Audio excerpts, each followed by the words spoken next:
अस्सलाम वालेकुम, मैं हूं शाहजेब खानजादा। कल मईशत के हवाले से यह खबर सामने आई कि मार्च के महीने में तारीख की सबसे ज्यादा 4.1 अरब डॉलर्स तरसीलात ज़र आई। गवर्नर स्टेट बैंक ने हमारे प्रोग्राम में बताया कि इस माली साल के लिए जो 26 अरब डॉलर्स बैरूनी फाइनेंसिंग और रोल ओवर की मद में दरकार थे, इसका बड़ा हिस्सा हो चुका। अब 2 अरब डॉलर्स की मजीद अदायगी करनी है। इस माली साल में करंट अकाउंट सरप्लस रहेगा। तरसीलात ज़र 38 अरब डॉलर्स रहेंगी और इस माली साल के बाकी 2.5 माह में IMF बोर्ड से मंजूरी के बाद आने वाली किस्त और मजीद इनफ्लोज के बाद जून के आखिर में ज़र मुबादला के ज़खायर 14 अरब डॉलर्स हो जाएंगे। और आज मईशत के इस्तेहकाम के हवाले से एक और मस्बत खबर सामने आई है। आलमी रेटिंग एजेंसी फिच ने पाकिस्तान की तवील मुद्दती करेंसी की रेटिंग CCC+ से बेहतर करके B- कर दी है। आउटलुक को मुस्तहकम रखा है। इससे पहले गुज़िश्ता बरस जुलाई में फिच ने पाकिस्तान की रेटिंग CCC से अपग्रेड करके CCC+ कर दी थी और उस वक्त बताया था कि इस अपग्रेड की वजह IMF के साथ स्टाफ लेवल मुआहदा होने के बाद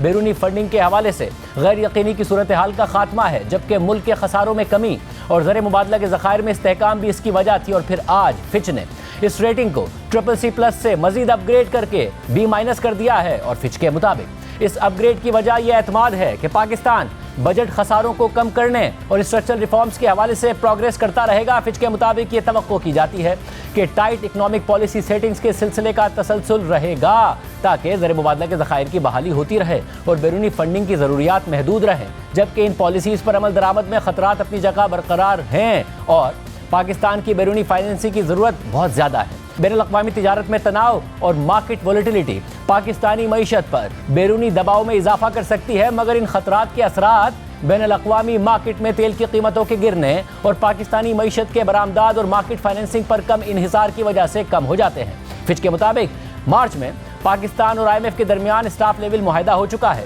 पाकिस्तान ने IMF के क्वांटिटेटिव परफॉर्मेंस क्राइटेरिया पर अच्छी कारकर्दगी दिखाई है, खास तौर पर ज़र मुबादला के ज़खायर में इजाफे और प्राइमरी बजट सरप्लस के हवाले से अच्छी कारकर्दगी दिखाई है, मगर टैक्स रेवेन्यू टारगेट के मुकाबले में कम रहा। सूबाई हुकूमतों ने एग्रीकल्चर टैक्स में इजाफे के हवाले से कानून साजी कर ली है, जो कि एक अहम स्ट्रक्चरल बेंचमार्क है। फिच के मुताबिक तवक्को है कि जून तक पाकिस्तान का मजमूई बजट खसारा GDP का 6% हो जाएगा और मीडियम टर्म में 5% हो जाएगा, जो कि गुज़िश्ता माली साल में GDP का 7% था। इस माली साल के लिए हमें तवक्को है कि प्राइमरी सरप्लस दुगने से भी ज़्यादा यानी 2% से ऊपर रहेगा। फिच के मुताबिक टैक्स रेवेन्यू में शॉर्टफॉल की वजूहात में दरामदाद और महंगाई का तवक्कात से कम रहना भी शामिल है और ये टैक्स शॉर्टफॉल सूबाई हुकूमतों की तरफ से बड़े सरप्लस और अखराजात में कमी से ऑफसेट हो जाएगा। फिच ने मुल्क के कर्जों और महंगाई पर भी तबसरा किया है। फिच के मुताबिक पाकिस्तान का डेट टू GDP 2023 के माली साल में 75% था, जो 2024 में घटकर 67% रह गया है, जबकि हमें तवक्को है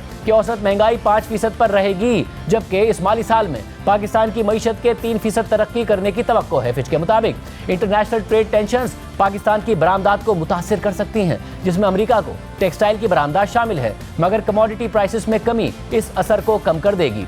जबकि तरसीलात ज़र पाकिस्तान के बैरूनी ज़र मुबादला का सबसे बड़ा जरिया है, जिसका बड़ा हिस्सा मिडल ईस्ट से आता है, जो कि इकोनॉमिक साइकिल से क़तई नज़र मुस्तहकम रहती हैं। फिच के मुताबिक इस माली साल में 8 अरब डॉलर्स के कर्जों की अदायगी करनी थी, जबकि अगले माली साल में 9 अरब डॉलर्स की अदायगी करनी होगी। इसमें 13 अरब डॉलर्स के बायलेटरल डिपॉजिट्स और कर्जे शामिल नहीं हैं, जो बार बार रोल ओवर होते रहते हैं। इसके अलावा फिच ने मुल्क की सियासत और सिक्योरिटी सूरत हाल पर भी तबसरा किया है। फिच के मुताबिक वज़ीर आज़म शहबाज शरीफ और उनके इत्तेहादियों को 2024 के इलेक्शन के नतीजे में तवक्कात से कमज़ोर मैंडेट मिला, मगर बहरहाल कौमी असम्बली में उनके पास अक्सरियत मौजूद है और इसके साथ साथ उन्हें मुल्क की बाअसर मिलिट्री की हिमायत भी हासिल है। साबिक वज़ीर आज़म इमरान खान जेल में कैद हैं और बहुत मकबूल हैं। इन पॉलिटिकल और इकनॉमिक फ्रैक्चर्स के साथ साथ अफगानिस्तान के साथ सरहदी इलाकों और बलूचिस्तान में बढ़ते हुए दहशतगर्दी के वाक़यात एक मसला हैं। फिच के मुताबिक पाकिस्तान में मुख्तलिफ हुकूमतों का IMF प्रोग्राम पर अमल दरामद के हवाले से मिला जुला रुझान रहा है और वो अक्सर मतलूबा रिफॉर्म्स करने में नाकाम रही हैं। इस वक्त जो पाकिस्तान में रिफॉर्म्स की ज़रूरत पर इत्तफाक राय पाया जाता है, वो भी वक्त के साथ कमज़ोर पड़ सकता है। इसके अलावा बड़े टेक्निकल चैलेंजेस भी होंगे। वज़ीर ख़ज़ाना मोहम्मद औरंगज़ेब ने फिच की जानिब से पाकिस्तान की रेटिंग अपग्रेड करने का खैर मकदम किया है और कहा है कि फिच का पाकिस्तान की रेटिंग B- करना मुआशी इस्लाहात और पॉलिसियों पर एतमाद का इजहार है। फिच के इक़दामात से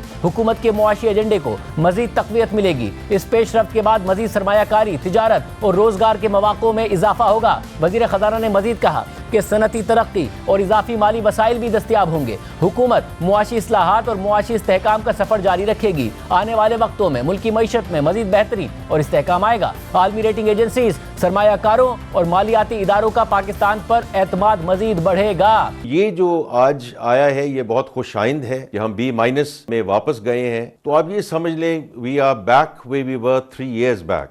इस दुराहे पे हम पहले भी आए हैं। मैक्रो इकोनॉमिक स्टेबिलिटी पहले भी आई है। The only thing we are going to make different this time around कि वी आर इंशाल्लाह going to move towards sustainable inclusive growth, ताकि कोई सेंस ऑफ कंप्लेसेंसी ना हो और कोई हमें कोई गोल्ड रश ना हो। हम बिल्कुल इस तरह इकोनॉमी को आगे लेकर चलें कि ये बूम एंड बस्ट साइकिल से हम बच सकें। जबकि आज जो लार्ज स्केल मैन्युफैक्चरिंग के नंबर आए हैं उसके मुताबिक लार्ज स्केल मैन्युफैक्चरिंग में 3.5% की कमी रिकॉर्ड की गई है। इस माली साल के 8 माह में लार्ज स्केल मैन्युफैक्चरिंग 1.9% कमी रिकॉर्ड की गई है लार्ज स्केल मैन्युफैक्चरिंग में। इस हवाले से बात करेंगे। हमारे साथ मौजूद हैं माहिर मईशत मोहम्मद सुहेल और खाकान नजीब साहब। आप दोनों का बहुत शुक्रिया। मोहम्मद सुहेल साहब, ज़ाहिर है एक मस्बत डेवलपमेंट है, पाकिस्तान का रेटिंग अपग्रेड हुई है।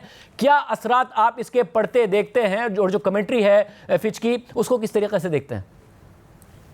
बिस्मिल्लाहिर्रहमानिर्रहीम। शादिब भाई, मेरे ख्याल में ये स्टेप अनएक्सपेक्टेड तो नहीं था, मगर जब से ये ट्रेड वॉर यूएस में शुरू हुई थी हमें लग रहा था कि ये कुछ डिले हो सकता है। मगर अच्छी खबर ये है कि इतनी बौछार होने के बावजूद यूएस अमेरिका की जो ट्रेड की जो जंग है, इसके बावजूद फिच ने ये मुनासिब समझा कि पाकिस्तान को एक स्टेप या एक नॉच बढ़ा दे।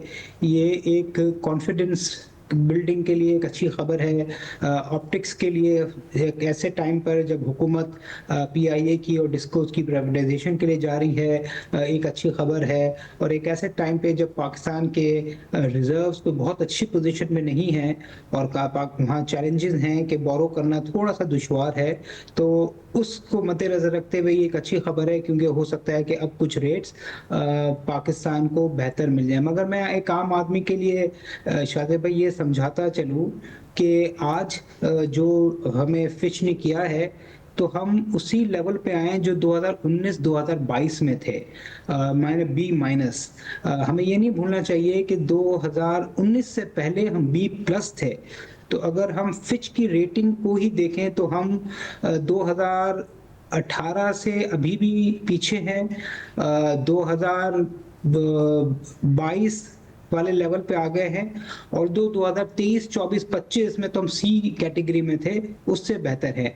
तो हमारी कुछ बेहतरी ज़रूर आई है, मगर अगर हम पिछले 20 साल का पाकिस्तान का मवाजना करें तो ऑन एन एवरेज हमारी रेटिंग यही रही है, या B रही है या B- रही है। खाकान जी साहब, आप कैसे देख रहे हैं इस सूरत हाल को? देखिए, आई थिंक कि ये ड्यू था कि पाकिस्तान को CCC से निकाला जाए। और ये मैं इसलिए कहता हूँ कि अगर आप CCC रेटिंग को डिटेल में जाकर समझें तो वो ये कहती है कि ये एक very low margin of safety है on the default risk. Pakistan का आई थिंक ये 12-14 महीने पहले ये बात खत्म हो गई थी जब हम फंड के प्रोग्राम में आए, SBA किया और फिर EFF में चले गए।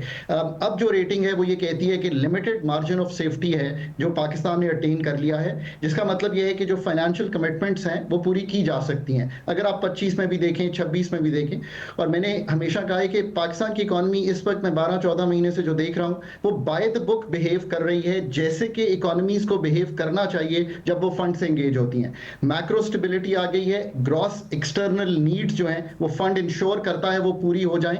और इस दफा इससे कुछ डीपर चीजें जो हैं वो हुई हैं। वो क्या हुई हैं कि आपने देखा प्रोविंशियल गवर्नमेंट्स एंगेज हुई, आपने लेजिस्लेट किया एग्रीकल्चर का, चाहे उसके इजरा में आपको एक डिले दिखाई दे रहा है, एक गवर्नेंस के साइड पे भी काम हो रहा है, एक डेट की जो ट्रैजेक्टरी है उसको संभालने के लिए स्पेशली जो रेट्स नीचे आए हैं उससे आपका जो पब्लिक डेट है उसकी कॉस्ट 9,800 कहीं थी इस साल में, अब मेरा ख्याल है 8,600, 700, 800 के करीब आ जाएगी। 1,000 अरब का आपको उधर बेनिफिट मिला है। आने वाले दिनों में भी चूंकि इन्फ्लेशन ज्यादा नीचे आ गई है, तो इन सब चीजों को देखते हुए I think the rating upgrade was due. अब why does it matter? I mean एक जनरल टर्म्स में तो जरूर इसके ऑप्टिक्स, जैसे सुहेल ने एक्सप्लेन किया, मैटर करते करते हैं। देखिए ये सबसे ज्यादा इसलिए मैटर करती है कि ये ब्रिज करती है उस गैप को जो मेरे दरमियान एज अ कंट्री और इन्वेस्टर के दरमियान है कैपिटल मार्केट्स में। आपकी कैपिटल मार्केट्स जो है वो ये देखती हैं कि रिलेटिवली कोई और मुल्क और पाकिस्तान की जो रेटिंग है वो क्रेडिट रिस्क, जो क्रेडिट प्रोफाइल है उसको बताती है। जैसे सुहेल ने कहा अभी, देखिए B minus is not a great company to be in, मतलब केन्या, इराक, अंगोला ये ममालिक हैं जो बी माइनस में है। So we have a long way to go and we must stick to that path, but still it reaffirms the status कि पाकिस्तान ने जो रिफॉर्म पाथ है उसको फॉलो किया है और जो मार्केट रिस्क या क्रेडिट रिस्क है पाकिस्तान का वो कम हो गया है। आई एम रियली होपिंग कि आने वाले साल जो इस वक्त जो कैलेंडर ईयर चल रहा है हमारी रसाई जो है वो हो जाएगी कैपिटल मार्केट्स में। दो Pakistan is well funded in terms of जो हमारे 13 और 3 यानी कि 13 हमारे बायलैटरल रोल ओवर्स होते हैं वो तो हमें कराने ही पड़ेंगे, 3 जो है हमारे कमर्शियल रोल ओवर्स हैं वो भी कराने ही पड़ेंगे, बाकी जो मल्टीलैटरल्स के साथ एंगेजमेंट्स हैं उनको मैनेज करना पड़ेगा। But what we should now be thinking is कि हम किस तरह 5 या 10 साल का लॉन्ग टर्म जो डेट है एट गुड रेट सिक्योर करें। I think this kind of finds us a path towards that, but we should think of a higher rating in the coming 6 to 8 months जब next review में जाएंगे उनके साथ।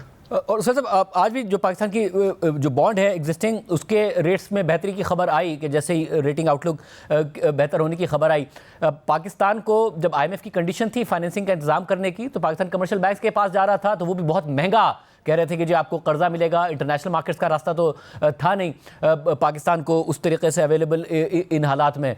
फिर हमें नज़र आया कि पाकिस्तान अगर के लिए जो फाइनेंसिंग के मामलात हैं मल्टीलैटरल जो मुख्तलिफ इंस्टीट्यूशंस हैं उनकी तरफ से भी इस साल में नहीं आई है। हालांकि पाकिस्तान सरप्लस कर रहा है और कर्ज उतार रहा है मगर हमें नहीं मिला, जिसकी वजह से हमारे रिजर्व्स की पोजीशन बड़ी वीक रही है। उसमें कोई बेहतरी आ सकती है कि हमें फाइनेंसिंग अवेलेबल भी हो जाए, रेट्स भी ज़रा बेहतर हो जाएँ? देखिए 3 तरह की बोरोइंग है, जिस तरह आपने भी इशारा दिया कि मल्टीलैटरल बोरोइंग में थोड़ी आसानी और बायलैटरल जो कंट्री टू कंट्री होते हैं उसमें थोड़ी सी आसानी हो जाएगी। जैसे चाइना है जो आपको सपोर्ट करता रहता है, उसको भी ज़रा कॉन्फिडेंस होगा कि रेटिंग अपग्रेड हुई है। इसी तरह जो कमर्शियल थी बोरिंग जो इंटरनेशनल जो मिडल ईस्ट के कमर्शियल बैंक्स देते हैं उसके रेट्स आपको ज़्यादा मिल रहे थे, हो सकता है कि आधा 1% कम हो जाए। मगर जो तीसरा एक सोर्स है जो पाकिस्तान ने यूटिलाइज किया है वो है यूरो बॉन्ड या सुकूक, जिस तरह खाकान भाई ने भी कहा, बिल्कुल बजा कहा कि 5 साल का, 10 साल का है, 8 साल का ले लें। वहाँ मुझे उम्मीद कोई बहुत ज़्यादा नज़र नहीं आती। उसका रीज़न 2 हैं। एक तो आपको पता है ग्लोबल हालात क्या हैं, जो यूएस में इंटरेस्ट रेट जो अप एंड डाउन हो रहे हैं 10 ईयर बॉन्ड के और 2 ईयर बॉन्ड के, नंबर 1। नंबर 2, जो 10 साल पहले पाकिस्तान 6-7% पे बोरोइंग करता था, उस वक्त अमेरिका में रेट और दुनिया भर में रेट बिल्कुल 0 के करीब, 0-1-2% के करीब होते थे। अभी जो अमेरिका में रेट हैं 4-4.5%, तो पाकिस्तान को अगर सुकूक मिल भी गया 9-10-11% पे तो वो पॉलिटिकली इतना अच्छा स्टेप नहीं होगा और शायद हुकूमत एक सुकूक 9% पे या 9.5% पे, ऑल्दो स्प्रेड वही है जो पाकिस्तान का B- रेटिंग का होता है, मगर एक आम आदमी को समझाना कि हमने 9% पे डॉलर में बोरोइंग की बड़ा मुश्किल होगा। तो मुझे लगता है तीसरा एवेन्यू जो है बोरोइंग का वो थोड़ा सा मुश्किल ही रहेगा B- होने के बावजूद। हाउएवर मैं यही कहता चलूँ जो मैंने आपके बेशुमार प्रोग्राम में कहा है कि पाकिस्तान को रिलायंस करना चाहिए कि उसके रिजर्व पोजीशन इंटरनल फंड से बने। हमें करंट अकाउंट सरप्लस जो है उसको अगले 2-3 साल तक चलाना होगा, चाहे इंपोर्ट कर्टेल करनी पड़े या चाहे कुछ और करना पड़े। हमें इन्वेस्टमेंट के थ्रू अपने रिजर्व को बढ़ाना पड़ेगा और रिलायंस ऑन डेट कम करनी पड़ेगी ताकि हमें जो बूम एंड बस्ट का प्रॉब्लम रहा है वो ना है। तो मेरा ख्याल है कि कुछ बोरिंग में आसानी होगी, मगर जो इंटरनेशनल कैपिटल मार्केट की जो विंडो है वो अभी भी चैलेंजिंग रहेगी पाकिस्तान के लिए। हाँ साहब, आप कैसे देख रहे हैं? यही रास्ता है जो सुहेल साहब बता रहे हैं कि हमें 2-3 साल तक ऐसे ही आगे बढ़ना चाहिए? लेकिन जी नॉन डेट क्रिएटिंग इंस्ट्रूमेंट्स पे तो फुली रिलाई करना चाहिए। रेमिटेंस को आपने काफ़ी सीधा किया है और मैंने बड़ी क्लियरली एक्सप्लेन करने की कोशिश किया है कि ईद का इफेक्ट तो अपना है ही है, पर स्टेप अप हुई है रेमिटेंस बिकॉज पाकिस्तानी एम्प्लॉयमेंट बाहर ज़्यादा लेने गए हैं। आपने कुछ रेगुलराइज किया है, फॉर्मल चैनल्स में आए हैं, आपने जो रेगुलेटरी फ्रेमवर्क ठीक किया, BC कैटेगरी के लोग जो मनी चेंजेस थे उनको ख़त्म किया, फिर हवाला हुंडी पे कुछ आपने क्रैकडाउन किया, Afghan transit trade, smuggling, all these things have played a role, और जो ओपन का और जो इंटरबैंक का रेट वो हुआ। सो ये नॉन डेट क्रिएटिंग में तो ये बहुत अच्छा इंस्ट्रूमेंट है। एक्सपोर्ट्स अगेन फंडामेंटली शाहजेब, मैं बार बार कहता हूं कि ये जो टाइम एंड स्पेस है 10 साल में तीसरी दफा फंड के एंगेजमेंट के बाद मिली है। That's the most important part two remember. 20-22 Arab dollar के रिजर्व्स तो तब भी हो गए थे जब 13-16 का प्रोग्राम करके आ रहे थे, फिर 19 में रिजर्व्स दोबारा बढ़े थे। ये एक टिपिकल बिहेवियर है पाकिस्तान इकोनॉमी का, बट ये टाइम एंड स्पेस यूज करना है कि नॉन डेट क्रिएटिंग इंस्ट्रूमेंट्स को आपने जरूर बढ़ाना है, और उसके लिए fundamental reform of the economy का जो टाइम है, और 2025 इसके लिए क्रूशल है। आपको क्लियरली मैक्रो स्टेबिलिटी है, बट गुड फॉर ग्रोथ होना एक बड़ी फर्क चीज है। ये जो इस वक्त फिच की रेटिंग आपको बेहतर हुई है, इससे जरूर जो प्राइवेटाइजेशंस आपने करनी है उसमें एक इन्वेस्टर कॉन्फिडेंस बढ़ता है, रेटिंग आप देखते हैं। जरूर जो कमर्शियल है वो चूंकि चाइना से है, मिडल ईस्ट से है, एक सॉवरन सा कमर्शियल है, उसकी हम हर दफा 3 अरब डॉलर करवा लेते हैं, हो सकता है कुछ बेहतर हो, बट लॉन्ग टर्म डेट आपने जरूर लेने के लिए जाना है। वो इस साल में जाएं, देखते हैं कि इस रेटिंग को और कितना बेहतर कर सकते हैं। अगर रिजर्व्स का बिल्डअप होता चला जाता है, हम 3 महीने की जो इंपोर्ट कवर है उसको क्रॉस कर जाते हैं, यानी कि इस मालियाती साल में अगर 13-14 अरब डॉलर करते हैं, पूरे कैलेंडर ईयर में कहीं 16 अरब डॉलर के करीब जाते हैं। मल्टीलैटरल फ्लोज का जहां तक ताल्लुक है, देखिए उसमें तो हमने चूंकि प्रोजेक्ट्स पुट टुगेदर करने होते हैं, तो जितने अच्छे प्रोजेक्ट्स पुट टुगेदर करेंगे उतने मल्टीलैटरल फ्लोज जो हैं वो इंप्रूव करेंगे। अब एक IFC का भी आर्म है जिसके थ्रू जो प्राइवेट सेक्टर है उसकी बोरोइंग अगर 2 अरब डॉलर की अगले साल में करने की कोशिश करते हैं, बट पाकिस्तान को अपने टेनर को ठीक करने के लिए लॉन्ग टर्म डेट में जाना है, ताकि ये जो हर साल 13-16 अरब एक खड़ा हो जाता है। और ये मैं बार बार अब आपके प्रोग्राम में पहली दफा ये कहता हूं कि ये जो हम कहते हैं ना हमने 100 अरब डॉलर देने हैं, Shahzeb that's not a correct position. Let's say कि मैं 16 अरब डॉलर इस साल पे कर देता, तो अगले साल तो मुझे सिर्फ 8-9 अरब डॉलर देने थे, एक्चुअली अगले साल 8 और उससे अगले साल 9 अरब डॉलर वापस करने, राइट? तो एक तो प्लीज क्लियर रहें कि यही 25 रिपीट हो रहा है लार्जली, 16 तो बिल्कुल क्लियरली चूंकि रीप्रोफाइल हो रहा है तो वो रिपीट हो रहा है। सो ये जो 100 अरब डॉलर की लोग कहते हैं that also needs a correction, but ये हमें अभी, मैं इसको भी कहता हूं कि इसका भी टेनर थोड़ा सा हमें 2-3 साल अगर हम इतने कंफर्टेबल पोजीशन में आ जाते हैं तो फ्रेंडली कंट्रीज। आई रिमेंबर आपने पहले भी कहा था कि इसको बेहतर है कि 3 साल के लिए करा लें ताकि बार बार ये इतना बड़ा नंबर ना नजर आ रहा हो, और खबरें आई थी कि हुकूमत ने बात भी की, मगर गालिबन उस वक्त दोस्त ममालिक नहीं माने। अब अगर रेटिंग बेहतर होती है, हुकूमत बात करती है, तो क्या सिनेरियो बनता है? बट सोहेल साहब, एक जो बार बार सवाल उठ रहा है वो ये कि economic activity in terms of industry नहीं नजर आ रही, इंडस्ट्री की growth negative, power generation negative. जब आप ये कहते हैं कि ऐसे ही रहे 2-3 साल, तो फिर इकोनॉमिक एक्टिविटी भी ऐसी ही रहेगी, क्योंकि जिससे जाहिर है अनएम्प्लॉयमेंट के मामलात, लोगों के रोजगार न मिलने के मामलात, वो तो अपनी जगह पर रहेंगे। नहीं, मेरा कहने का मकसद ऐसे का मतलब ये नहीं है कि हम 2% से बढ़ें। हम लास्ट ईयर 2.5% थे, इस साल 3% होंगे, अगले साल हमें रियलिस्टिकली 4% का टारगेट करना है। तो जब 4% का टारगेट होगा तो आपको इंडस्ट्रियल एक्टिविटी बढ़ती हुई नजर आएगी, पावर के नंबर भी बेहतर होते हुए आएंगे, मगर इसके अलावा जो नंबर हैं उसमें इम्प्रूवमेंट नजर आ रही है। जैसे बाइक सेल्स हैं उनमें इम्प्रूवमेंट नजर आ रही है, डीजल की सेल्स है वो बेहतर हुई है, पेट्रोल की सेल्स है वो बेहतर हुई है, सीमेंट की सेल्स 3-4 साल से गिर रही थी, अभी बेहतर हुई हैं। तो अगर हम हाई फ्रीक्वेंसी इंडिकेटर्स देखें 7-8, तो 4-5 में बेहतरी के इशारे नजर आ रहे हैं। और अभी जो इंटरेस्ट रेट कम हुआ है उसका एक टाइम लैग के साथ इम्पैक्ट जरूर आएगा। तो मेरे ख्याल में 4% का अगले साल हम GDP ग्रोथ कर लें तो उसमें कुछ इंडस्ट्रियल का, कुछ एग्रीकल्चर का और कुछ सर्विसेज का फैक्टर होगा। और जब हम 4 कर लेंगे तो उसके बाद मुझे लगता है कि नेक्स्ट ईयर ख़त्म होने के बाद, यानी अगले 12 से 15 माह के बाद, हमें एक सब्सटेंशियल इम्प्रूवमेंट लोगों की ज़िंदगी में, इंडस्ट्रियल एक्टिविटी में नज़र आएगा। तो मेरे ख्याल में हमें पेशेंस रहना चाहिए। अगला साल तकरीबन 15 महीने थोड़े से चैलेंजिंग होंगे और हमें इम्प्रूवमेंट ग्रेजुअली नज़र आएगी। खगर साहब, आप बताइएगा, इस करंट अकाउंट सरप्लस को मेंटेन करते हुए रेमिटेंसेस ज़रूर बढ़ गई हैं, एक्सपोर्ट्स उस तरीके से नहीं बढ़ी हैं, और फिर इंटरनेशनल मार्केट में चैलेंजेस भी हो सकते हैं। आपको लगता है हम एक डिसेंट ग्रोथ की तरफ जा पाएंगे? देखिए, मैं हमेशा ये वर्ड यूज करता हूँ कि what you have to think about Pakistan is कि are we good for growth, और गुड फॉर ग्रोथ किस लेवल पर है। देखिए, गुड फॉर ग्रोथ का मतलब ये है कि हम कंपेटिटिव हों कॉस्ट ऑफ डूइंग बिजनेस में। उसमें अभी आपने कुछ थोड़ा सा एक टेल विंड मिली है, 17% बिजली के टैरिफ में इंडस्ट्रियल में कमी आई है। कुछ इंटरनेशनली तेल की कीमत, याद रखिए तेल $85 का और तेल $65 का, अरब डॉलर की सेविंग आ रही है, सो इंपोर्ट संभल गई है, सो करंट अकाउंट संभल गया। आपको बहुत टेल विंड्स हैं, 22% से पॉलिसी रेट 12% पे है।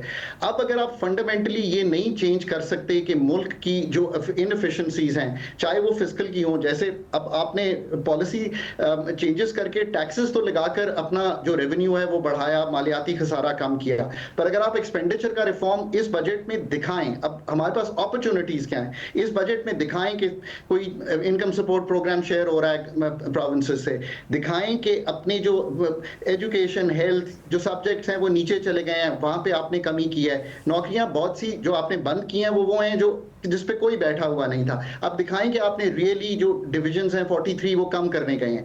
अब ये हैं वो चीजें जो आपके फिस्कल को ऐसा लाएंगे।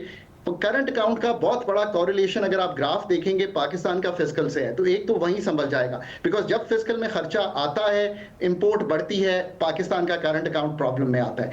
जो और टेल विंड्स आपको मिल रही हैं विच आर द फॉलोइंग, एक तो इंटरनल ये टेल विंड्स हैं, दूसरा आपको दूसरी मार्केट्स देखनी है। अगर कोई कहीं पे टैरिफ ज्यादा आ रहा है और वो चीज शिफ्ट कर रही है, अगर चाइना से मोबाइल इंडिया जा रहा है बनने के लिए, 1/5 ऑफ जो मोबाइल बन रहा है वो अमेरिका का इंडिया चला गया है, तो what are we looking for? क्या अपैरल कोई पाकिस्तान में भी शिफ्ट करना चाहिए? So you have to think about these kind of works जो पाकिस्तान कर सके। फिर देखें, डीरेगुलेशन की बहुत बात होती है, आसानी से हम कह देते हैं कि जी डीरेगुलेट मुल्क को करना चाहिए, पर डीरेगुलेशन एक बहुत ही जिसको कहते हैं ना डोमेस्टिक बूस्ट इन सारे ममालिक ने दिया। देखिए, इंडिया में 90 में इस जब पोजीशन में था इंडिया, लिबरलाइजेशन, प्राइवेटाइजेशन और डीरेगुलेशन, ये तीन ही चीजें हैं ना जो आपने करने जानी है। अगर फिस्कल को आप इस तरह संभालें जैसे हमने बात की है, कोई बिग टिकट आइटम आपको 2025 में पीआईए हो, कोई और चीज हो, दिखाना पड़ेगा। रेकोडिक की बलोचिस्तान में बात हो रही है, लिथियम कॉपर गोल्ड का इंटरेस्ट है। सो इस पूरी स्टोरी को जो आप बिल्ड कर रहे हैं, इसमें अब आपको ऑपरेशनली दिखाना पड़ेगा कि we are good to do something. और फिर जो ग्रोथ के लीवर्स हैं उनको आपको अगले 1.5-1 साल में फिक्स करना पड़ेगा। अब अगर प्रोडक्टिविटी ग्रोथ नहीं आएगी, देखिए ग्रोथ अब बाहर के पैसों से कहीं नहीं आती। ये अगर आप पॉल रोमर को पढ़ें, जो अब एंडोजेनस ग्रोथ है वो तो विद इन आती है, वो कहां से आती है? फर्म्स बिकम मोर प्रोडक्टिव, तो फर्म्स को जाके अपने साइजेस, स्टॉक एक्सचेंज की लिस्टिंग, प्रोफेशनल मैनेजमेंट, ये तो ओनस सब उन पे चला गया। लेबर प्रोडक्टिविटी ये कैसे बेहतर होगी कि अगर आप अगले 2-3 साल में जैसे इंडिया आईआईटीज बना रहा था, तो आप भी फिर फोकस करेंगे आप क्या बनाना चाहते हैं। और इन दी एंड जो आपकी असल प्रोडक्टिविटी एग्रीकल्चर की बहुत बड़ा बूस्ट दे सकती है आपको, उसमें आप क्या कर सकते हैं? 5 million bales for cotton is not a good story for Pakistan to right, कि आपने 6 मिलियन बेल्स इंपोर्ट करनी है। सो ये स्टोरीज हैं जो अगले 2 साल में अगर आप लिखेंगे, तो जो मैं कहता हूं गुड फॉर ग्रोथ की स्टोरी आप लिख सकते हैं। देन व्हेन यू एक्सेलरेट के एंडोजेनस यानी कि फ्रॉम विद इन ये ग्रोथ स्टोरी निकलेगी, पैदावारी सलाहियत को बढ़ाते हुए, तो ये करंट अकाउंट जो है वो खुद ही संभल जाएगा। क्योंकि डोमेस्टिक अगर पैसे आएंगे भी तो डोमेस्टिक सप्लाई उस नीड को पूरा कर रही होगी। बहुत शुक्रिया नाज़रीन तज़िया, आपने सुना। प्रोग्राम में आगे बढ़ते हैं। आदम सबाती की इमरान खान से हालिया मुलाकात और उनकी तरफ से एस्टैब्लिशमेंट से मुज़ाकरात शुरू करने के लिए इमरान खान की इजाज़त मिलने के दावे के बाद तहरीक इंसाफ तज़ब्ज़ुब और कन्फ्यूजन का शिकार लग रही थी। पार्टी क़यादत 2 धड़ों में तकसीम थी। पार्टी का एक बड़ा हिस्सा आदम सबाती के दावे पर यकीन करने कोई तैयार नहीं था। हालांकि गुज़िश्ता हफ्ते पार्टी के चेयरमैन बैरिस्टर गौहर खान और अली जफर ने भी इमरान खान से मिलने के बाद आदम सबाती के दावे की तस्दीक कर दी थी। मगर आज जब दोबारा बैरिस्टर गौहर खान की इमरान खान से मुलाकात हुई तो उन्होंने मीडिया के नुमाइंदों को बताया कि इमरान खान ने कहा कि उन्होंने किसी को भी ऐसे मुज़ाकरात का इख्तियार नहीं दिया जिसमें डील का तासुर।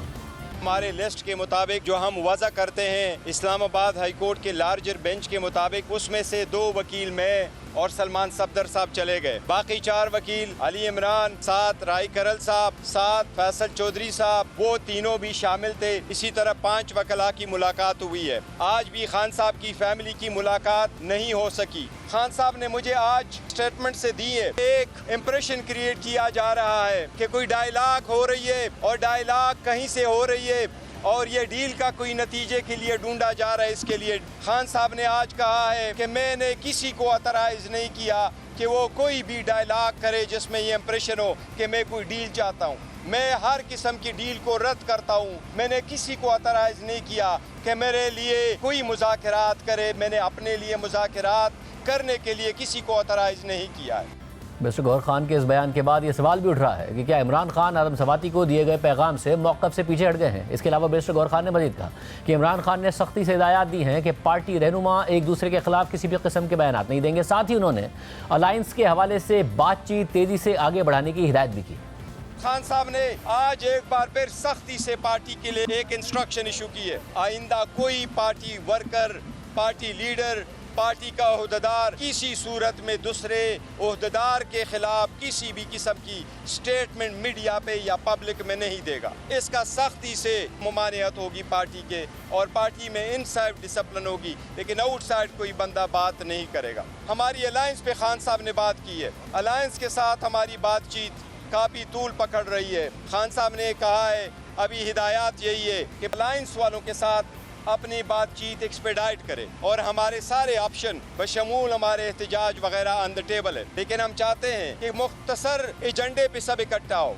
इमरान खान के पैगामात के हवाले से तनाज़ा इसलिए भी खड़ा हो रहा है क्योंकि इमरान खान से मुलाकातों को जेल इंतज़ामिया कंट्रोल कर रही है और अपनी मर्जी के अफराद को ही उनसे मिलने दिया जा रहा है। आज मंगल को इमरान खान से फैमिली और वकला की मुलाकात का दिन था, लेकिन जेल इंतज़ामिया ने एक दफ़ा फिर ना ही इमरान खान की बहनों को उनसे मिलने दिया और ना ही सलमान अकरम राजा को मुलाकात की इजाज़त दी। जेल इंतज़ामिया ने अपनी मर्जी के मुताबिक पीटीआई की फराहम करदा लिस्ट में से सिर्फ 2 वकला को मुलाकात की इजाज़त दी, जिनमें party chairman barrister Gohar Khan और सलमान सफदर शामिल थे। साथ ही फैसल चौधरी समेत 4 ऐसे वकला को भी इमरान खान से मुलाकात की इजाज़त दी गई जिनका नाम पीटीआई की लिस्ट में था ही नहीं। इस सूरत हाल पर सलमान अकरम राजा ने कहा कि तीसरा हफ्ता है, मुझे नहीं मिलने दे रहे, आज भी रोका गया है। अगर कोई लिस्ट से बाहर मुलाकात के लिए जाएगा तो उसको पार्टी से मुनहरिफ समझा जाएगा।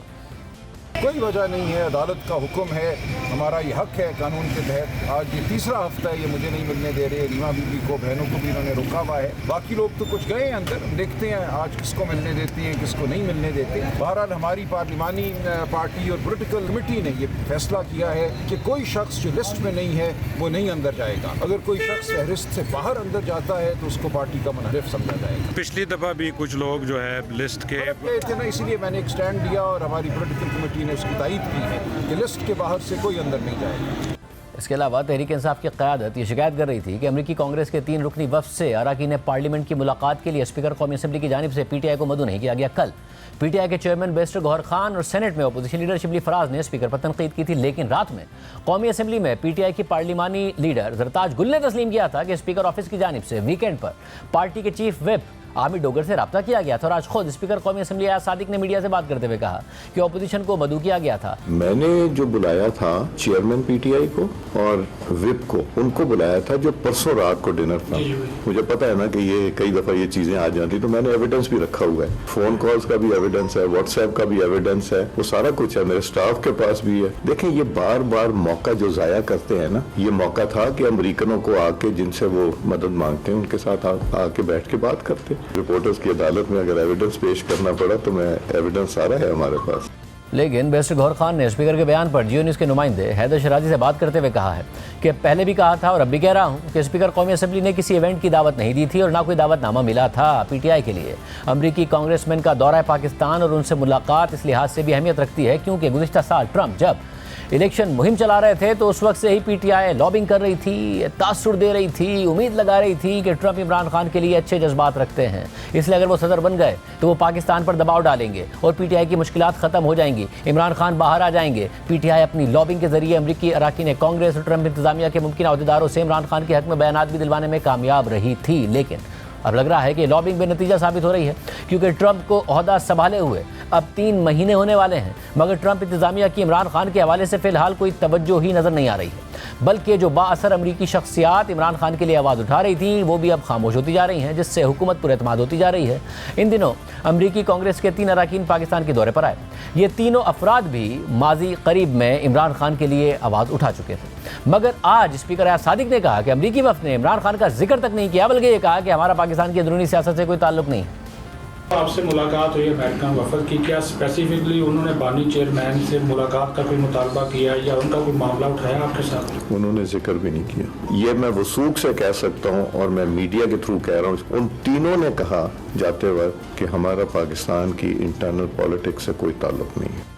इस अमरीकी वफ्द की पाकिस्तानी हुकाम से मुलाकातों के दौरान इमरान खान के हवाले से अदम तवज्जुही पर पीटीआई के सोशल मीडिया सारिफीन शदीद मायूसी के इजहार के साथ साथ अमरीकी वफ्द से शिकवे शिकायतें कर रहे हैं। बीबीसी में शाया रिपोर्ट के मुताबिक अमरीकी कांग्रेस के इन अरकान पर पीटीआई के हामी अकाउंट्स की जानिब से कड़ी तनकीद की जा रही है, जिसकी एक वजह यह भी है कि माजी में इन अरकान ने इमरान खान की रिहाई समेत कई मुतालबात किए थे। जैसे इस टीम की क़यादत करने वाले कांग्रेसमैन जैक बर्गमैन ने 23 जनवरी को एक्स पर लिखा था कि हक़ाइक़ वाज़ेह हैं, लफ्ज़ों को तोड़ मरोड़ कर पेश करने का वक्त नहीं है, इमरान खान को रिहा करो। इससे पहले अक्टूबर 2024 में अमेरिकी कांग्रेस के दर्जनों अरकान ने इमरान खान को कैद किए जाने के खिलाफ सदर बाइडेन को खत लिखा था, जिसमें पाकिस्तान में इंसानी हुकूक और जमहूरी इक़दार की खिलाफ वर्जियों पर बात की गई थी। इस खत में यह सवाल भी किया गया था कि क्या अमेरिका पाकिस्तान की फौजी क़यादत समेत उन एहलकारों के साथ रवाबित कायम करता है जिन पर जमहूरी इक़दार और इंसानी हुकूक की खिलाफ वर्जियों का इल्ज़ाम है। इस खत पर अमेरिकी कांग्रेस के जिन अरकान ने दस्तखत किए थे उनमें डेमोक्रेट पार्टी की खारजा उमूर कमेटी के रुकन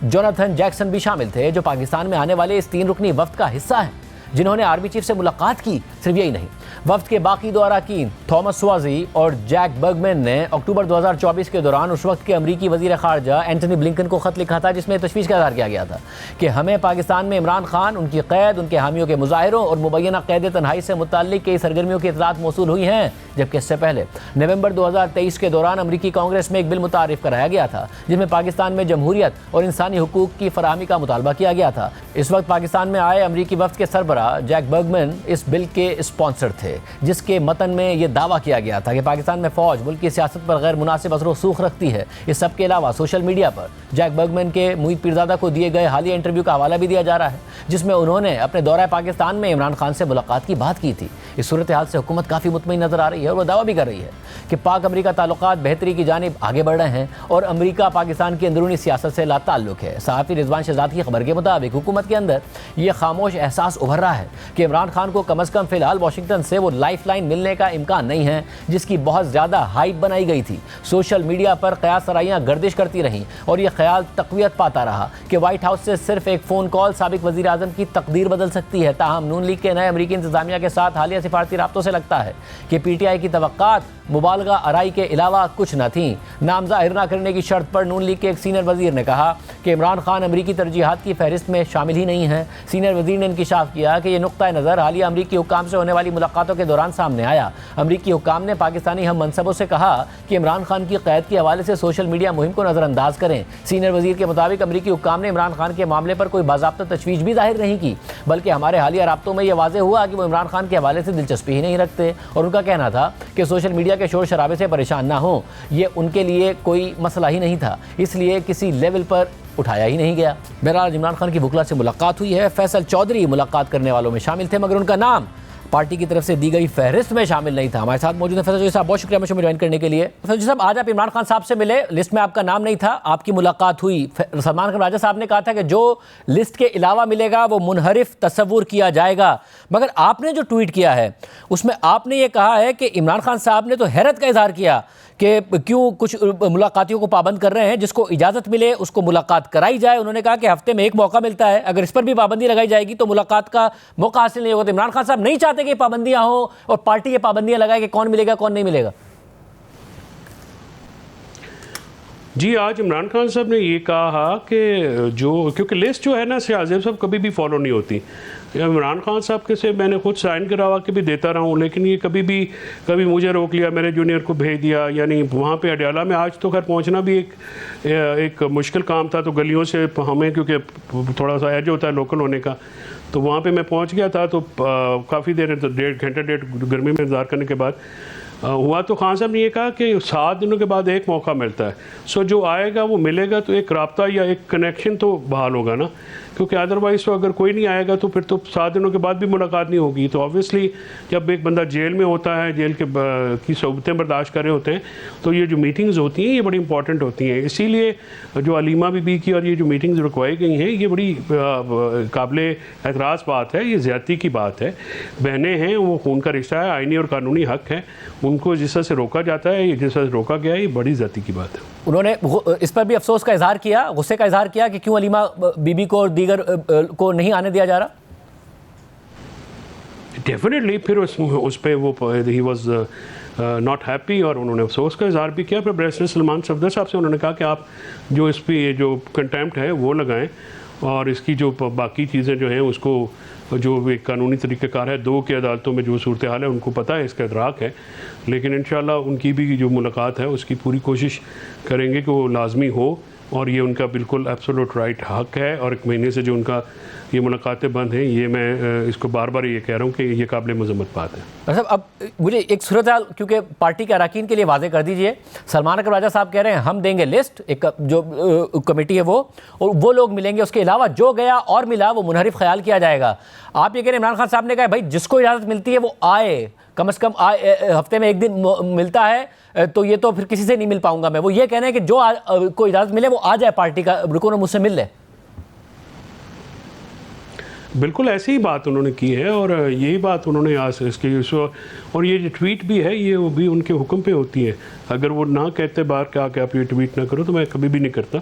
ये खान साहब जैसे कहते हैं, जैसे डायरेक्शंस होती हैं उसके मुताबिक होती है। और फिर मैंने उनको ये भी कहा है कि जो वॉर ऑफ नैरेटिव, देखिए ये नैरेटिव बयानिए की जंग थी वो इमरान खान साहब हमेशा जीतते रहे हैं और जेल के अंदर बैठ के भी उन्होंने अपना बयानिया दिया है। तो मैंने कहा ये जो आपकी कंसेंट है, आपको पता है मेरा उस पर कैटेगोरिकल स्टैंस है कि वो गलत है, वो इलीगल है, अनकॉन्स्टिट्यूशनल है और ये कंसेंट देने का नुकसान हुआ है इमरान खान के कॉज को। वो जो उनका नैरेटिव है उसके ऊपर फिर इसलिए आपने देखा कि आज बैरिस्टर गौहर साहब ने भी 12 के बाद की है और जो उन्होंने उनका पैगाम है वो किया है।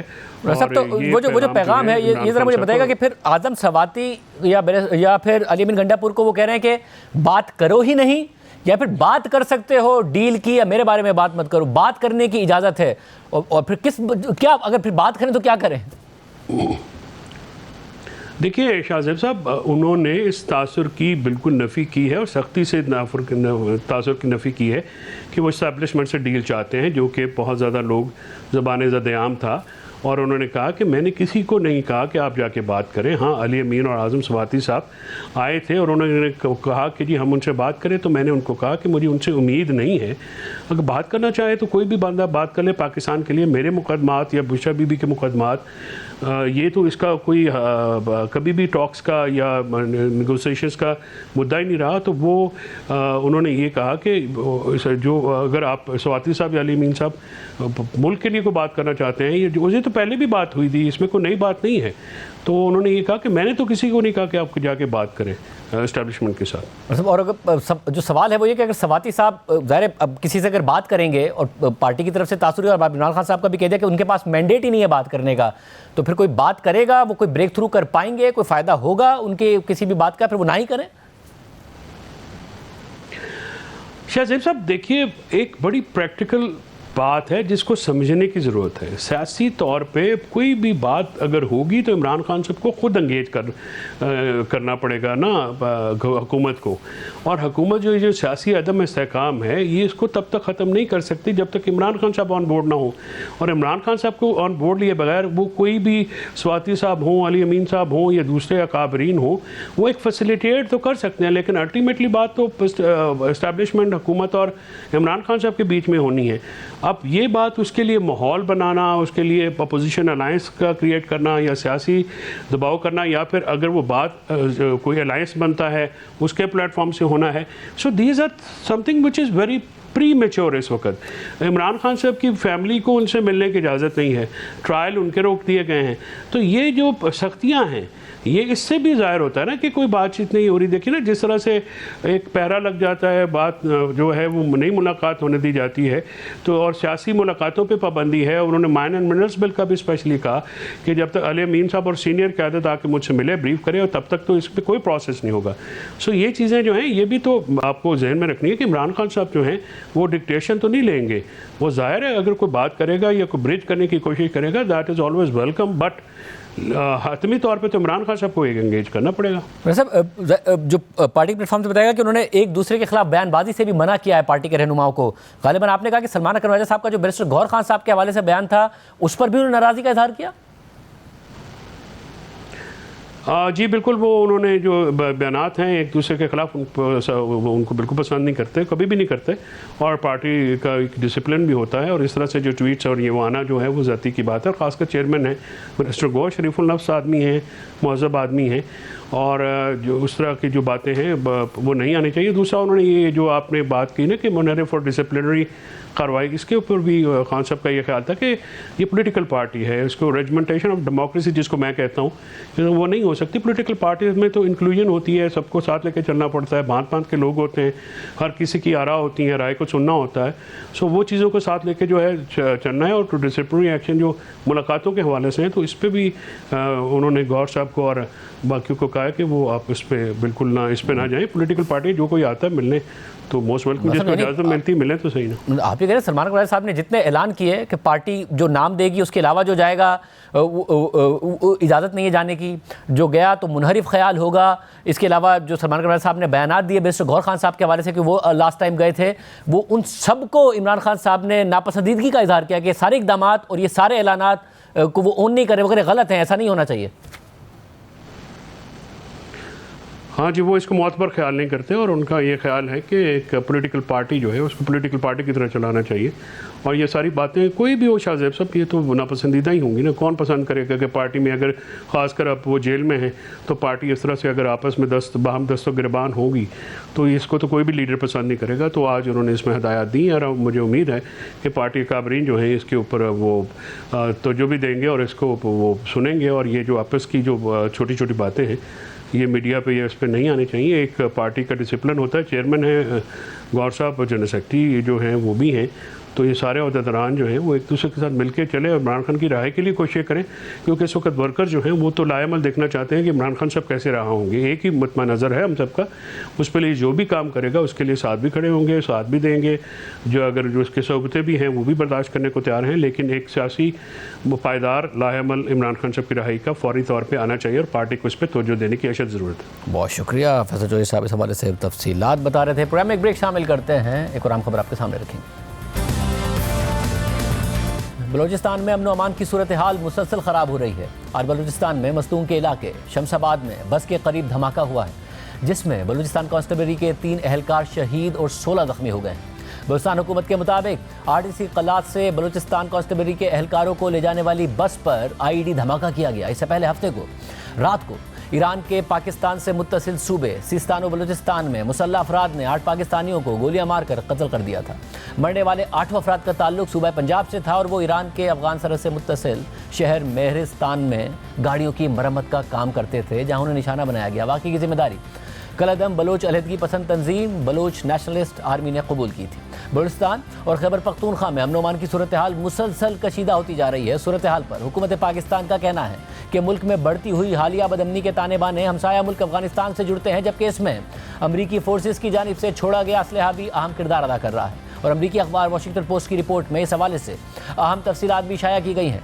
वाशिंगटन पोस्ट के लिए रिक नोवाक, एलेक्स हॉर्टन, हक नवाज खान और शाइख हुसैन की रिपोर्ट के मुताबिक 9 जनवरी 2018 को अमेरिका की एक राइफल मैन्युफैक्चरिंग फैक्ट्री से अफगानिस्तान जाने वाली एक M4A1 कार्बिन राइफल गुज़िश्ता माह पाकिस्तान में अस्करियत पसंदों की जानिब से होने वाले हाईजैकिंग के मकाम से बरामद हुई थी। यह ख़राब हालत में मिली राइफल, जिस पर सीरियल नंबर और फैक्ट्री का लोगो लगा हुआ था, अरबों डॉलर्स मालियत के उस अमरीकी फ़ौजी सामान का हिस्सा थी जो अफगान फोर्सेस को फराहम किया गया था और जिसमें से बहुत सा सामान 2021 में अमरीकी अफवाज के इनखला के बाद अफगानिस्तान में छोड़ दिया गया था और बाद में इन हथियारों का बड़ा हिस्सा पाकिस्तान में हथियारों की मार्केटों और शिद्दत पसंदों के हाथों में पहुंच गया, जो इस बात को जाहिर करता है कि अफगानिस्तान में अमरीका की नाकाम जंग के असरात किस तरह बरसों बाद और काबुल पर तालिबान के कब्जे के बाद भी महसूस किए जा रहे हैं। दहशतगर्दों के खिलाफ एक दहाई की पेशरफ्त के बाद शुमाल में जिहादियों से लेकर जनूब मगरिब में बलोच अलहदगी पसंदों तक पाकिस्तान अब मुतअद्दिद इंसर्जेंसीज पर काबू पाने के लिए जिद्दोजहद कर रहा है, जिन्हें किसी हद तक इन अमरीकी हथियारों से तक़वियत मिली है, और वो अमरीकी साख्ता खुदकार राइफल्स, मशीन गन्स और नाइट विजन गॉगल्स जो असल में अफगानिस्तान को मुस्तहकम करने के लिए फराहम किए गए थे,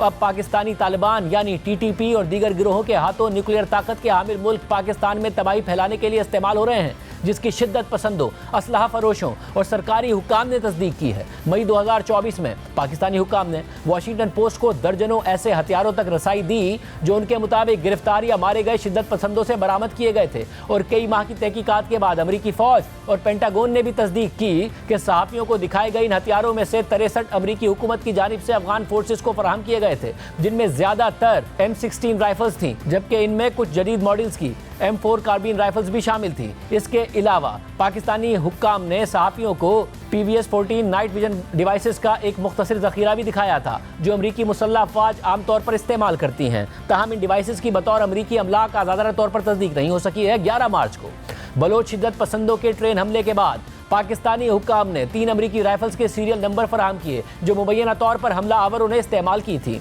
वाशिंगटन पोस्ट को अमेरिका के फ्रीडम ऑफ इंफॉर्मेशन एक्ट के तहत हासिल किए गए रिकॉर्ड के मुताबिक इनमें से कम 2 राइफल्स अमरीकी ज़ख़ीरे से थी और अफगान फोर्सेस को फराहम की गई थी। इससे पहले जनवरी के आखिर में पाकिस्तानी वज़ारत ख़ारजा ने अपने एक बयान में कहा था कि पाकिस्तान की सलामती और तहफ़्फ़ुज़ के लिए अमरीकी जदीद हथियारों की मौजूदगी एक गहरी तशवीश का बाइस बनी हुई है। इसी तरह अमरीकी सदर डोनाल्ड ट्रंप ने भी ये धमकी दे रखी है कि अगर अफगान तालिबान ने अमरीकी फराहम करदा फौजी साजो सामान वापस ना किया तो अफगानिस्तान के लिए मुअत्तल शुदा इमदाद मुस्तकिल तौर पर ख़त्म कर दी जाएगी। ट्रंप की इस धमकी से इस्लामाबाद में एक बार फिर ये उम्मीद पैदा हो गई है कि अमरीका अपने लापता फौजी साजो सामान का हिसाब किताब करने के लिए अब ज़्यादा संजीदगी से कदम उठाएगा। लेकिन ज़्यादातर तज्ज़ियाकारों का मानना है कि गैर कानूनी हथियारों के फैलाव को रोकने के लिए अब बहुत देर हो चुकी है। जबकि अफगानिस्तान में तालिबान हुकूमत के तर्जुमान ज़बीउल्लाह मुजाहिद ने ट्रंप के बयान पर जवाब देते हुए कहा था कि ये हथियार अब अफगानिस्तान की मिल्कियत हैं, कोई भी हमसे ये हथियार वापस नहीं ले सकता है। वाज़ेह है कि अमरीकी इदारे special inspector general for Afghanistan reconstruction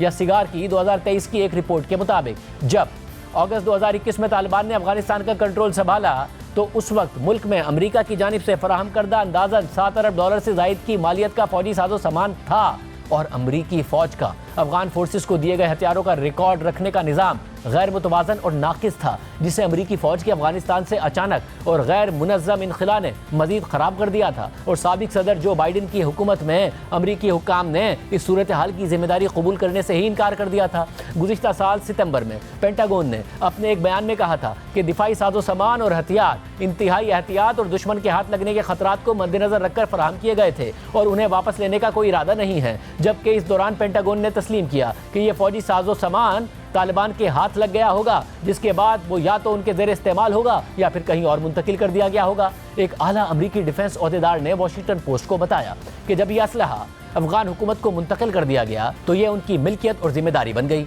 इस ओहदेदार ने मजीद कहा कि पाकिस्तान की जानिब से दहशतगर्दों से कब्जे में लिए गए हथियार उन तमाम हथियारों के मुकाबले में निहायत कलील मिकदार में हैं जो हमने एक दहाई से ज़्यादा अरसे में अफगान हुकूमत के लिए ख़रीदे थे।